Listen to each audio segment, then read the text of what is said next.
joined by Katja Radon, Professor of Epidemiology and Chairwoman of the Centre for International Health.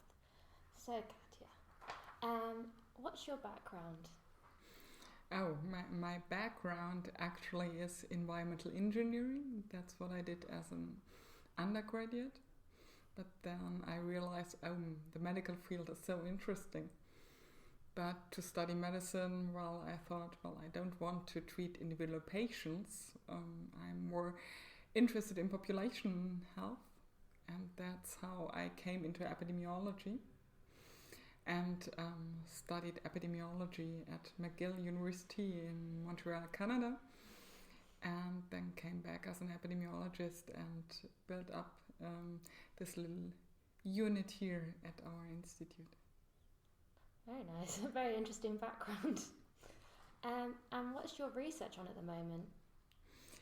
Oh, the research is really, really diverse. There is, on one hand, there is epidemiology, and here occupational, social and environmental epidemiology, which we are mainly focusing on in Germany. For example, there we have a cohort study going on, children which were studied first by the Children's Hospital when they were in grade 4 on asthma, allergies, environmental factors which might contribute there. And the study was then carried out in Dresden, in the former east of Germany, and Munich. And this was one of the studies which found out that allergies were much less frequent in the former east of Germany than in the west, which then evolved to the hygiene hypothesis and things like that. And these children, we had the pleasure together with the Children's Hospital to follow them up. And they by now are in their mid-30s. They themselves have children. So now we have the pleasure to investigate also epigenetic effects. So effects transmitted from the grandparents to the parents to the children, which are not directly genetic changes, but which are transferred by switching on and off specific genes, and this way influencing asthma and allergies in these children. So this is one of the studies which I would say is one of the most exciting we are having at the moment.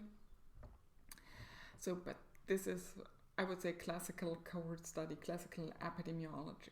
Then there is also research going on in international health, global health, and now even more One Health. What is One Health?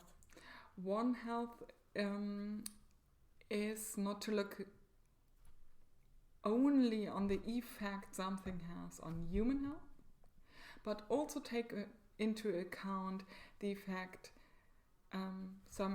the climate change, for example, has on human health, animal health, and the environment, and also on society.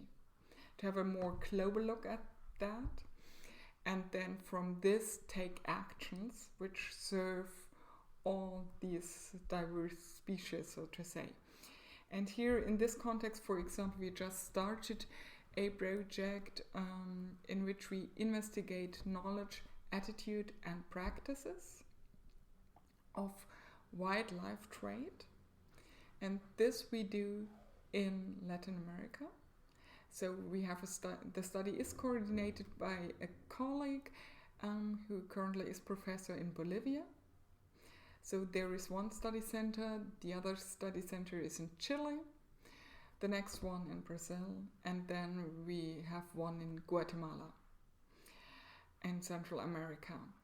And here we work not only with urban and rural populations, but in the rural populations also with indigenous populations, to get together the very different perspectives and then hopefully also being able, together with the communities, to create action on how to improve wildlife trade in the future and how to prevent diseases to occur in animals and human beings alike. And do you think there are differences between the urban areas and the rural areas and between countries with regards to this? Yes, I'm pretty sure that, for example, also the importance, the values animals have is quite different between urban and rural areas. But specifically, I admire the approach of some indigenous populations who have more the view that we humans are just another kind of animals within this, and that we have to take care of each other in a very different way from what we think in our westernized communities about, what does an animal mean, or that animals are just triggers of disease, for example.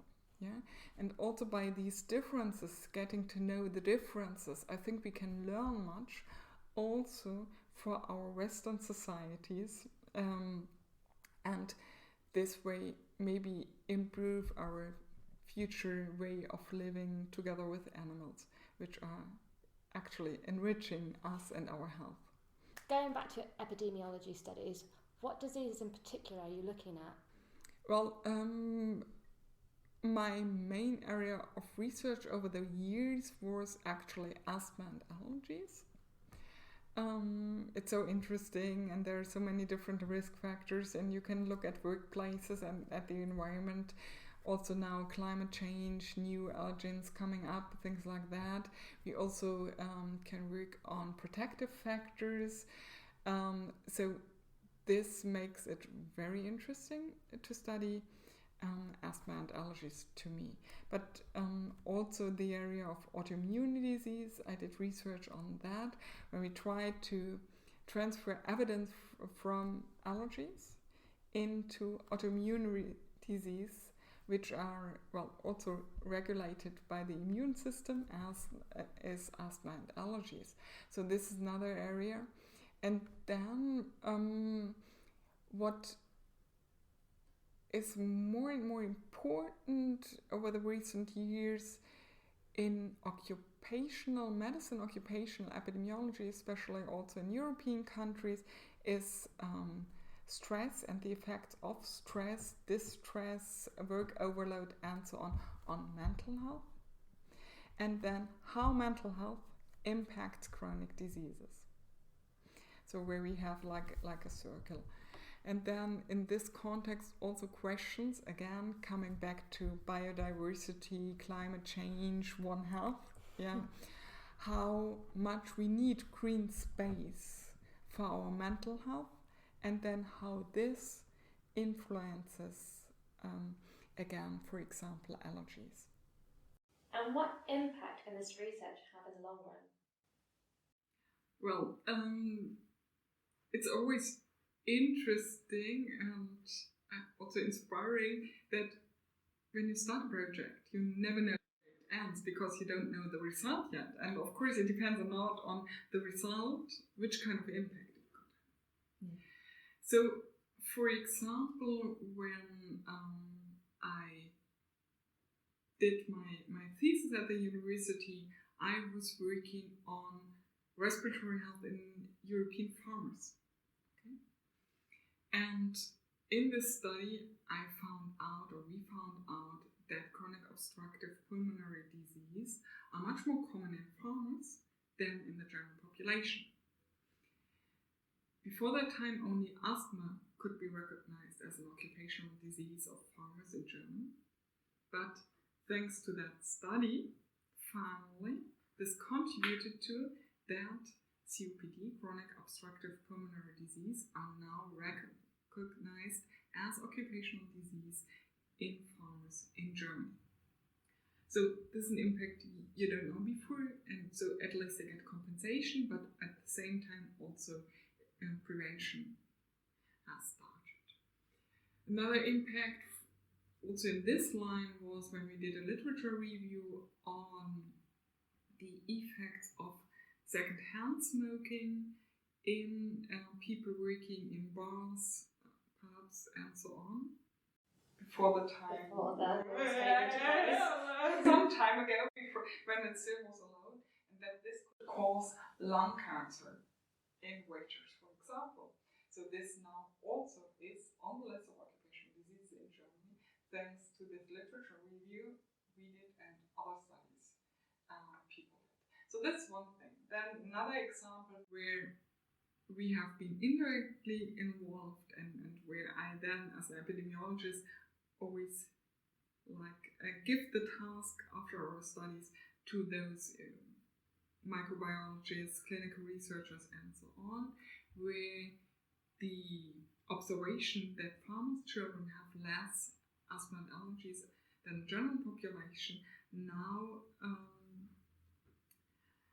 has led to the development of a pill which you can take containing farm dust to protect yourself from asthma and allergies, from allergies especially. Yeah. So but of course it's a long way to go. It takes 20 years, and usually when you start doing a study on respiratory health in farmers' children, you don't expect findings like this in the long run. And this also makes research so fascinating. So the idea always is to improve health, but if one way or the other, this is something which is found out by the research you're doing. Great. Thank you very much, Katja. You're welcome. Thank you.